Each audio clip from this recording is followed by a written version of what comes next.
Okay, class, good morning. Good morning, sir!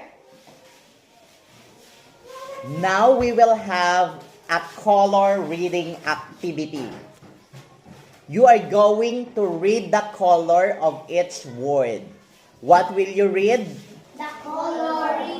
The color of each word. Are you ready? Yes! Okay.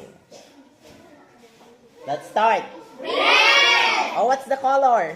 Red! What's the color? Yes? Okay, that is? Green! Okay, green. This one? Yellow! Red! Red. White! Yellow! Blue! Purple! Orange!